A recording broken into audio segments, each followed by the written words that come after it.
What's up, YouTube? So I recently got this kit. You might have watched my video. It didn't take long to put together. I did have to put anti-wear grease. To me, anti-wear grease on the diff gears, the ring gear on the diff, pilot gear on both drive shafts. They were dry. The diffs had some, thin grease, but the other gears were dry, like bone dry. I drove it around, and I honestly have to say that this chassis is really, really, really, really flimsy. With these wheels and tires, I've already swapped them, as you can see. This thing loves these tires, by the way. It's like meant to be. It's crazy. This, not so much. So these are kind of big and heavy, and they're real wide. And this stadium truggy version, I guess it's a stadium truck because it's got a spoiler and not a wing. That's what I've been hearing. 4x4 two-wheel drive doesn't matter anymore. What's they're going truggy or stadium truck is this right here. So if it had a wing, then it would be a truggy. I don't know. I've gone over it a few times with a few people. Anyway, the stadium truck version of this is the LRP ZD Racing chassis. They're the same. This is the buggy chassis, but this has, different A-arms and CVDs, and, it's longer, it's wider, and they're solid, which is good, even though they're real pliable. But that being said, the wider, longer front end, with these longer CVD shafts and these wider, bigger, heavier wheels and tires, this thing was wobbling around a lot, even on the pavement. A lot of that has to do with these arms. I mean, they're flexible, but they're too flexible. Let's take this off. Sometimes it's too flexible. That's too flexible. And these, they're solid. They're pretty flexible. That's not bad. I for sure recommend getting adjustable turnbuckles off top, because with these two these are long, and being that soft, it makes for a wobbly front end.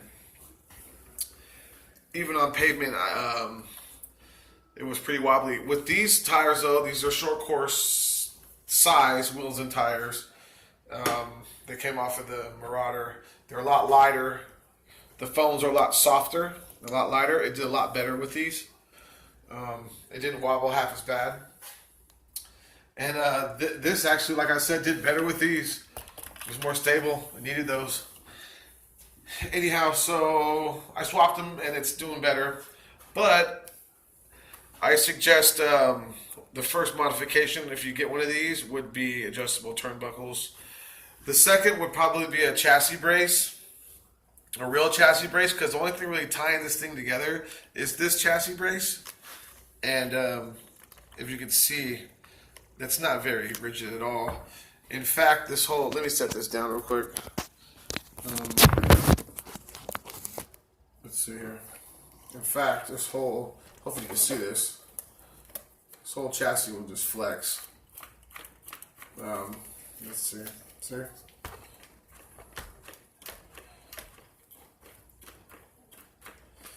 And that's okay.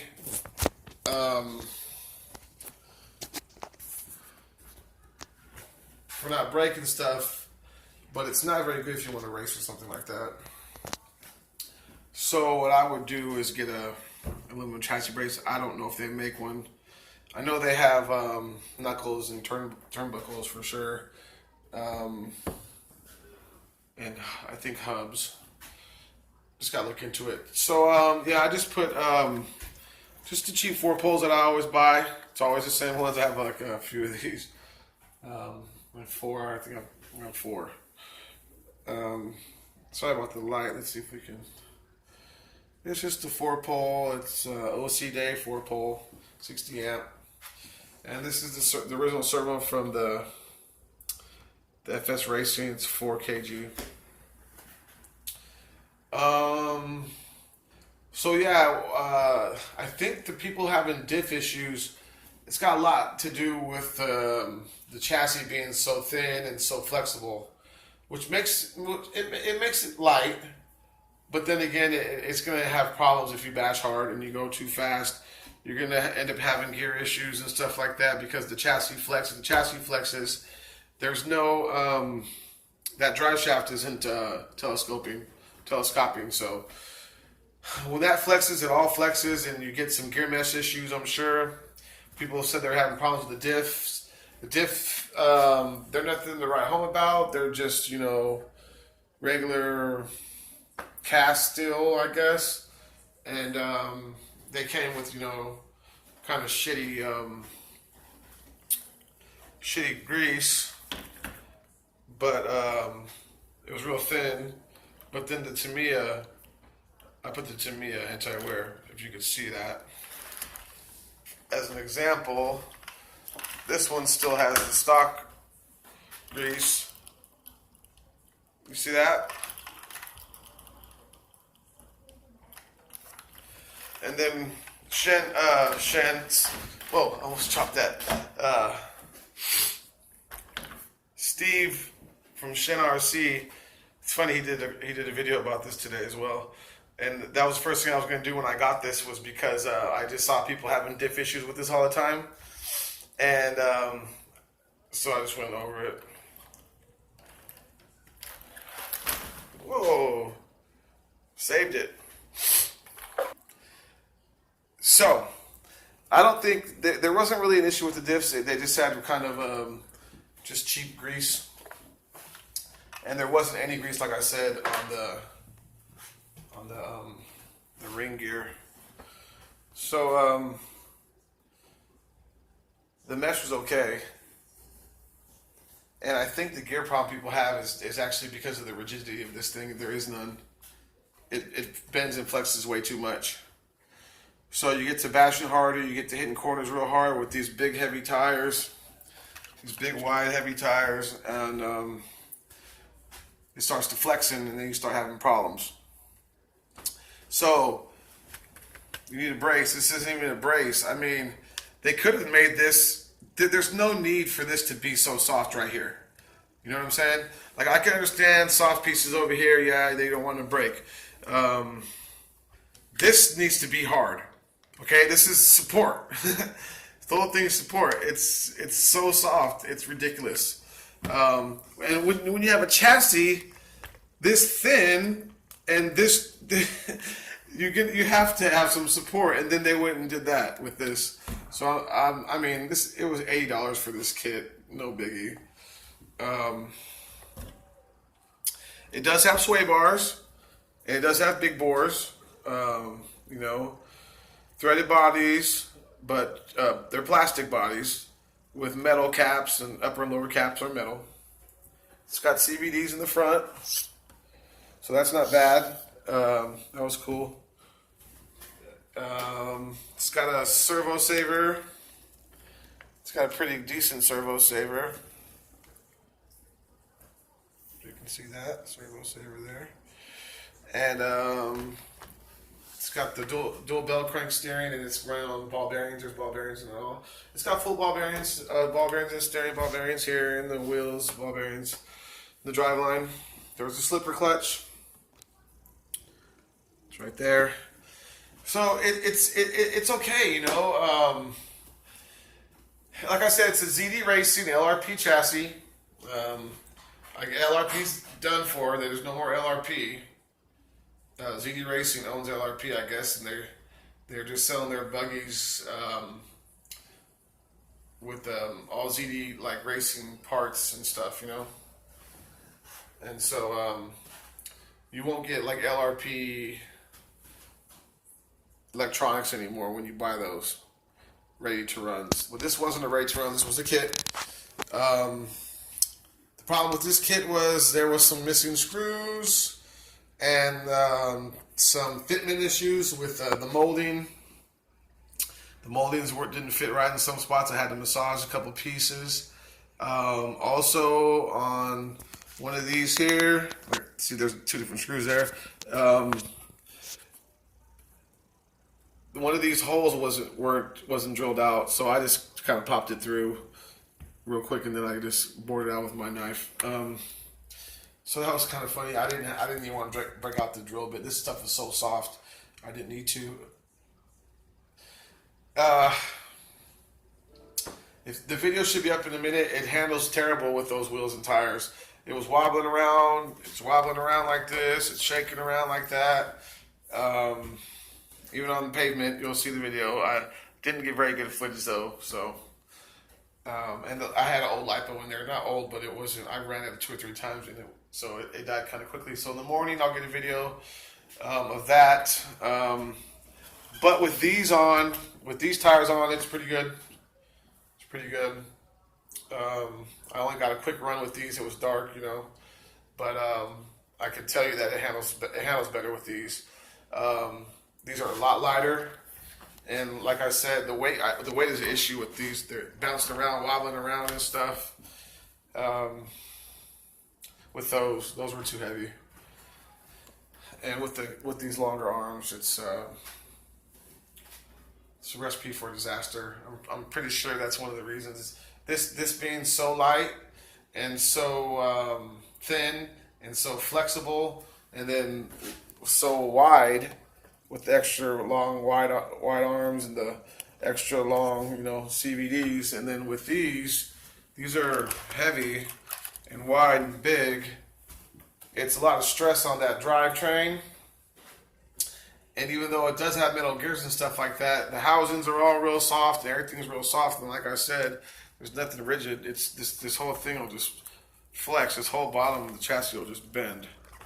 So it's going to be better with these for sure. And if you wanted to run those or similar, they make lighter, better ones. You know, you can go to the hobby store and get some serious stadium truck wheels and tires, with some light foam and stuff like that. And then for sure, 100%, you're going to want to get a upper chassis brace. Even if it's like a real hard plastic, real thick, you know, not thick, but rigid plastic even. If you can't find a metal one, but I'd go with metal if you could. I'll look into that. So these are decent. Like I said, there's a couple of fitment issues, a couple of things like that. A kid would probably get mad or be upset because he probably couldn't finish it because of the, you know, a couple missing screws and some fitment issues, molding issues. The suspension feels really good though. That's the main thing that I liked about this. The big bores, they're dampened real well. They're sprung well. I won't have to do too much to these. So that's good. So the main thing with this much power, I wouldn't run it on 3S unless you get a chassis brace. That's the first thing, is that, and then these would be next. And then it should be okay. It looks great. It's a great looking stadium truck. This is not Lexan though. This is PVC plastic. It's not going to last very long. That was PVC too. That was thin too. It broke real quick. Oops. Anyway, check the dug out. She's low. She's sitting a little lower. Look at that. It's beauty. Beauty. Steve from Shen RC. I just cleaned it up a little bit. I'm waiting on the belts. And so I just wiped her down and stuff like that. I didn't detail it or anything, but I wiped her down and lowered it down for track duty because I'm gonna go to the track when after I get my belts and I got the black diffs, the limited edition, special edition black ball diff. They're hop up parts, but they're the special edition hop up parts. You might know what those are, some of you. Anyway, this Durga is badass. I'm bidding on it's the exact same chassis, but it's a different body. I think it's called Baldre. I think it's Baldre. I'm not positive how to pronounce it. Anyway, it's just a different body, but the same layout, and it's on eBay, so I'm bidding on it. I don't need it, but they also make the shaft version of this, shaft-driven version of this. It's pretty cool. But I want an Egris or a Top Force real bad, you know? Yeah, but this thing's going to be a fun beast. I'll drop the 13.5 in it, and we're headed down to the track just for some practice runs. Some indoor runs. I might update the shocks, but they work so well still, you know? They work so well, even, yeah. When it's this low, though, I'm going to need a little bit more spring. Other than that, it's my toy grade. It's toy grade. I'm just playing, man. I'll let that go. But this is sort of toy grade-ish plasticky, if you ask me. It's not toy grade at all. It's not. We all know toy grade means stuff you buy at Kmart or Walmart and stuff like, you know, you can't upgrade it like New Bright, or I guess you could kind of upgrade anything nowadays if you know what you're doing. But you know, like stuff like New Bright and Tyco and things like that when we were growing up, that's what toy grade would be. But this chassis, man, oh my gosh, is it so thin. Can't believe that they would have a chassis this thin and this flexible and then not have a good brace. I mean, golly, this is crazy. So I'll probably put a brace on this. And if I was going to rate this, I'm going to have to take a point for these being way too big and heavy for this chassis, for this setup. You know, they should take an account for that. I'm taking a point for this brace being hella flimsy. I'm also probably going to take a point for these being way too flimsy. And when it's this long, look how long they are. They need to have some kind of rigidity. They don't have to be hard, you know, as a rock, but they have to have some kind of rigidity. I'm also probably going to take a point for having to go through and lube up all the diffs and all the gears in here because half of them were bone dry. So a point for the wheels and tires, point for the chassis brace,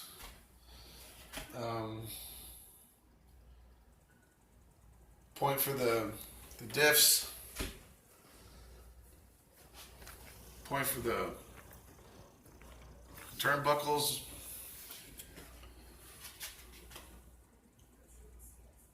and I'm not going to take a point for this chassis because it's light and that's good, but it needs a chassis mount, so there it is.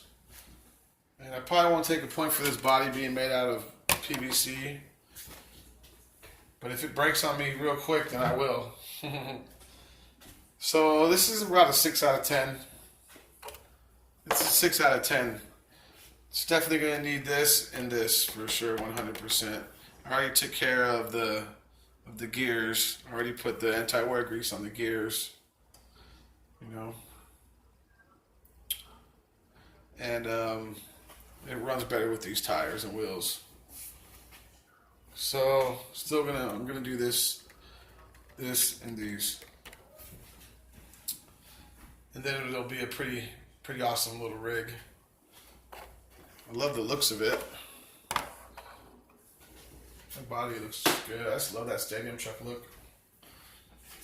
Reminds me of my Mini T. But anyway, man, I love this thing. It's like a spaceship.